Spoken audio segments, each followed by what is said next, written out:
आखिरकार मिनाहिल ने खामोशी तोड़ ही डाली, क्योंकि वो समझ चुकी है कि अब खामोश रहने से कुछ नहीं होगा। उसकी ज़िंदगी को फिर से दांव पे लगाया जा रहा है। सब कुछ खुल के सामने आ चुका है। ये बात वो बड़े अच्छे तरीके से समझ चुकी है और काफ़ी परेशान हो चुकी है। लेकिन वो ये भी जानती है कि नरगिस को और वलीद को बताए बगैर उसका कोई मसला हल नहीं हो सकता।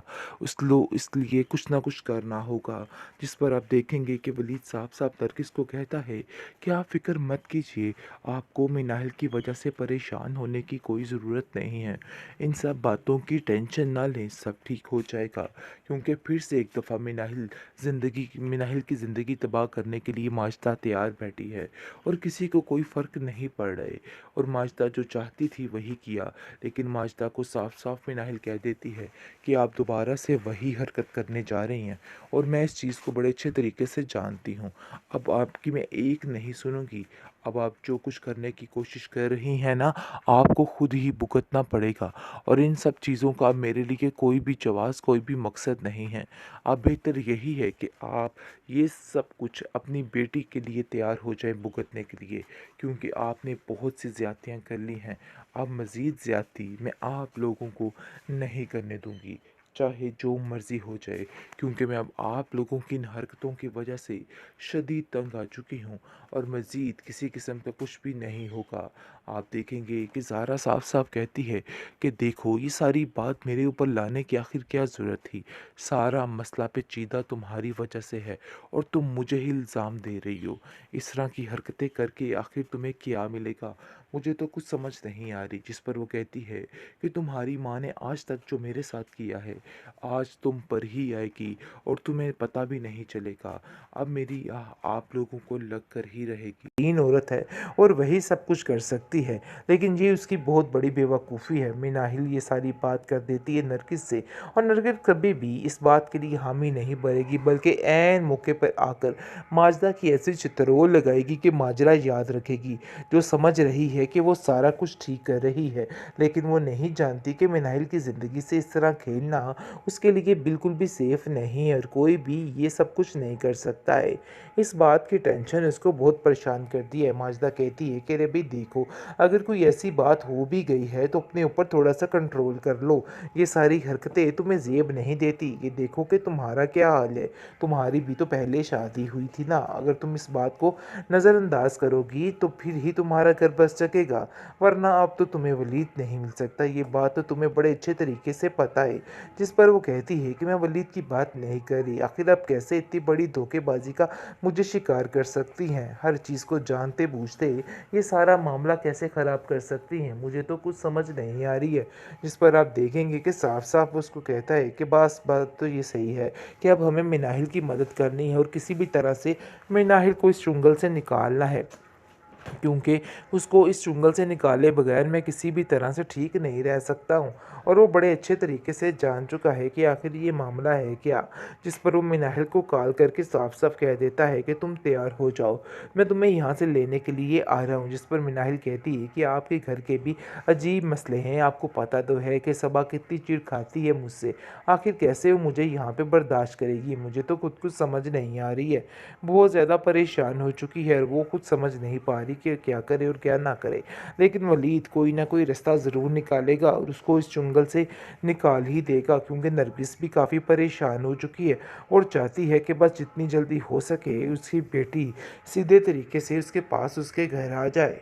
बाबर की धोखेबाजी अब जाकर मिनाहिल ने अपने कानों से सुन ली है और वो सुनकर इतनी बड़ी बात को नज़रअंदाज नहीं कर पा रही, क्योंकि वो जान चुकी है कि किस कदर संगदिल इंसान है और क्या कुछ कर सकता है, जिसकी वजह से वो काफ़ी परेशान हो जाती है। और परेशानी के आलम में उसको कुछ समझ नहीं आती सिवाय नरगिस और वलीद के। उसको दूर दूर तक अपना कोई खैर ख्वाह नज़र नहीं आ रहा है, क्योंकि वो जानती है कि यही दोनों वो लोग हैं जो इसके लिए आवाज़ उठाएंगे और कुछ करेंगे, वो सारा माजरा नरगिस के कानों तक पहुंचा देती है। पहले तो वो उससे बात करती है और ज़ारो कतार रोने लग जाती है, जिसको सुनकर वो कहती है कि अरे बेटा, तुम्हें आखिर क्या हो गया? मैंने तो तुम्हें ऐसा कभी नहीं देखा। मुझे साफ साफ बताओ कि आखिर हुआ क्या है? जिसको सुनकर वो कहती है कि भाई, आप नहीं जानती हैं कि ये मेरे चेहरे की हंसी हंसी नहीं है, बल्कि अंदर में कितने ही दुख चुके हैं। आपको आखिर क्या पता हो? मैंने तो आपको कभी बताने की जहमत नहीं की, लेकिन मैंने अपने कानों से ये सारी बातें सुननी है और मुझे पता चल चुका है कि मेरे साथ क्या होने वाला है।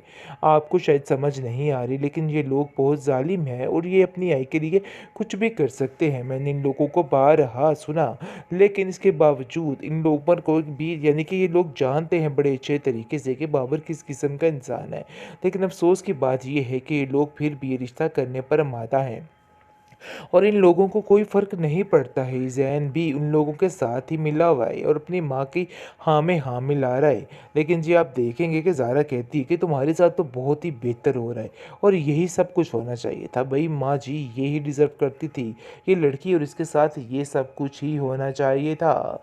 बहुत ज़्यादा खुश हो जाती है ज़ारा ये सारा माजरा देख के और कहती है कि अब इसमें नाहिल को मज़ा आएगा और तड़का लगेगा कि आखिर इसके साथ क्या होगा। यानी कि वो जुल्म की हद में इस कदर आगे गुजर चुकी है कि उसको किसी बात की कोई होश नहीं है और उसको ऐसा लगता है कि जैसे वही बेहतरीन औरत है और वही सब कुछ कर सकती है।